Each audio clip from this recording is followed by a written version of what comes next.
Okay, so the next one that we're looking at is y equals e to the negative x minus 2.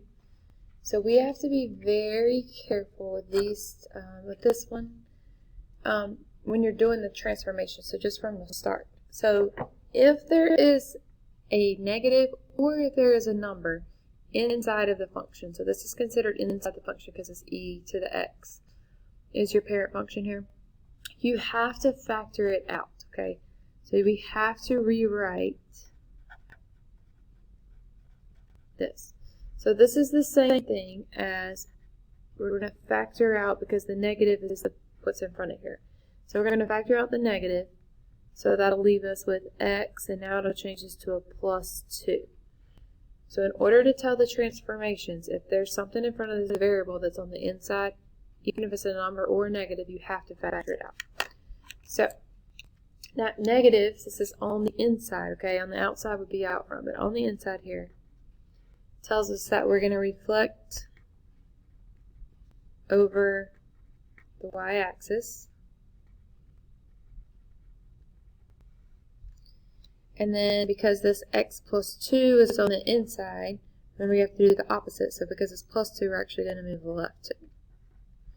So those are our two transformations. So once again, if there is a number or if there's a negative with the x on the inside and you have something else going on here, you have to factor it out before you can tell the transformations.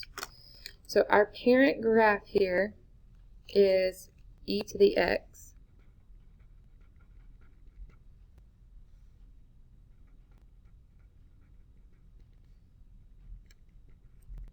So this one's going to be a little different just because you're going to have some decimals here. So y equals e to the x. I'm still going to use the same x values. So to get the x values that I'm going to use, if you had a calculator here, you would just be doing e to the, so e to the negative 2. And I'm going to do 3 decimal places. So then e to the negative 1, e to the 0, e to the first power, and e to the second power. Okay, so from there, we have reflect over the y-axis and left 2. So reflections have to come before your shifts. So we're going to reflect, so we're going to be putting this negative in here. And when you reflect over the y-axis, you're going to switch the signs of the x values. Okay, and remember, if you're flipping over the y value, it's really going, or y-axis is really going over here, so it's the x values that are changing. So all the signs in x are going to change to the opposite sign. So negative 2 is going to change to positive 2, negative 1 change to positive 1, so forth. All the y values that we just found are going to stay the same.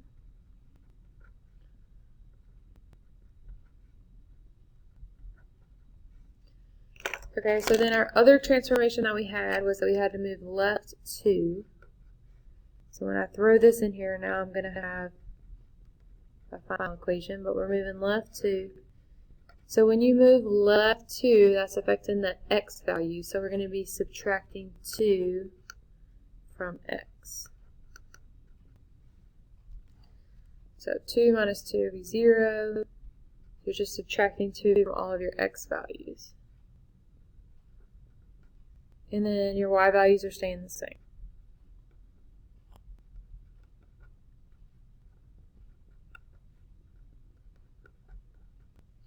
And that is our final table because we've done both of our transformations there. So you're just going to have to graph best you can. So 0 up 0.1. And we have negative 1 up 0.368. Negative 2 up 1. Negative 3 up 2.7, and then negative 4 up 7. So remember, our exponential functions like this do have horizontal asymptotes, so that's why it looks like this, and there's what your graph should look like. Okay, so just remember, if there's a number or a negative with the x that's on the inside, you have to factor it out if you have more than one transformation going on here. Okay, so next, we have y equals negative the square root of x over 2. So I'm going to rewrite this. We don't have to do any factoring here, but this is the same thing as y equals negative the square root of 1/2 times x. That way it's a number in front of there and not divided by. Okay, so a negative out front means we're going to reflect over the x-axis. And then when you have a 1/2 or a number on the inside, remember it's going to be a horizontal. And because it's on the inside, we're really thinking about, instead of 1/2, we're thinking about 2. So it's going to be a horizontal stretch by 2. Okay, so you have to do shrink and stretches first. So first we're going to make our parent graph. Our parent graph is the square root of x.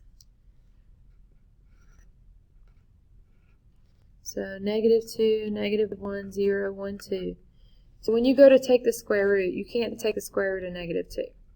So that we can't include in our graph. And you can't take the square root of -1. So we'll just mark those off. So we'll have to start at 0. So square root of 0, 0. Square root of 1 is 1. Square root of 2, square root of 2. I'm going to add in 4 here just so I'll have another value. And the square root of 4 will be 2. Okay, so you have to do this stretch first. So we're going to put in this 1/2 first. So because we're going horizontally stretching, that means we're messing with the x. So we're going to multiply x by 2. So we're going to multiply all the x's by 2. So 0 times 2 will just be 0. 1 times 2, 2. 2 times 2, 4. 4 times 2, 8. All the y's are going to stay the same. Okay, and then we have to reflect over the x-axis. So we're going to bring in that negative. Okay, so reflecting over the x-axis really means you're going to switch your y values. So switch signs on y. So our x's are going to stay the same, and our y's are going to change to negative.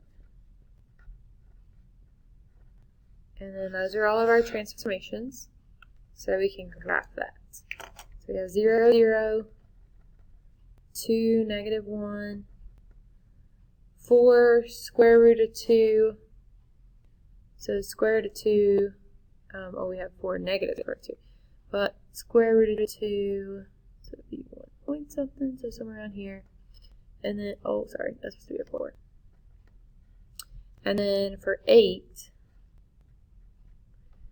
we're supposed to be at -2. So just ignore that one then. So remember, for your square root functions, it's just going to start here, go through your lines. It's going to make this shape. Okay, and remember that point should not be there. Okay. So last one for graphing. Okay, so this time we have a cubic function. Now, this is all in the inside, so this is going to be another one that you have to be careful with. So we're going to have to rewrite. And the reason we're rewriting is because of this 2. So we're going to have to factor out that 2. So when we take out the 2, that's going to leave us with x plus 2. Now that's all still in the parentheses, so it's going to look a little strange. So this 2 out front, but technically it's still on the inside, okay? So I know it's out front, but it's still on the inside. So that means it's going to be horizontal. And because it's horizontal, we're really thinking about 1/2, so it's going to be a horizontal shrink by 1/2. And then x plus 2, because it's on the inside, you do the opposite, so we're talking about left 2. Okay, so our parent graph is going to be just y equals x to the 3rd. So we're going to make a table for our parent graph using our same x values we've been using. So if we plug those x values in for x, we're going to end up with -8, -1, 0, 1, and 8. We have to do shrink and stretches first. So we're going to do the y equals to x to the 3rd part first.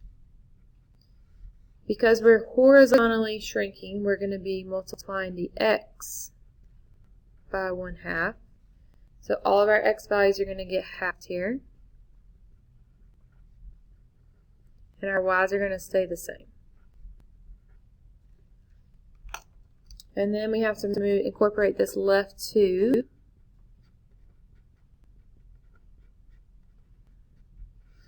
So when you're moving left 2, that's what the x value, so we're going to subtract 2 from x.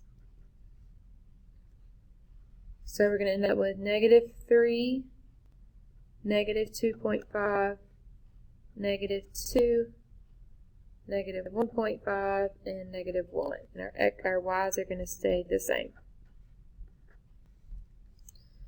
So then we can just plot those points because that's our final graph. So we have -3, -8, -2.5, -1, -2, 0, -1.51, and then -1 up to 8. And then this does have that cubic shape that it should have. Alright, last thing is absolute value graph. So guys, when you take the absolute value of a number, it has to be positive. So we're going to take these graphs and we're going to turn into the absolute value graphs. So all you're going to do here is you cannot have negative y values. So anything that's above the x-axis is fine. Anything that's below we have to fix. So everything has to be above the x-axis. It can be on the x-axis, but if it's below, we got to move it. Okay, so this part of the graph is fine here. So I'm going to go over that. But this part down here is not fine. So see how this goes up 1, 2? So we just need to redraw the curve, but it needs to go up. And I'm going to mark this part out. And then the rest of this graph is fine. So now what I've outlined in pink, that would be my absolute value graph. I've just moved everything below the x-axis above. So then for the next one, I'm just going to trace. So this part is fine. This little section down here I need to get rid of. We'll see how it goes up to -5. So let's move it up to 5. So we can put that part there and mark this part out. And then this next part is fine. But then this part is a problem, so we would have to move it up. So this would be my absolute value graph. So the absolute value graph just has to be above your x-axis.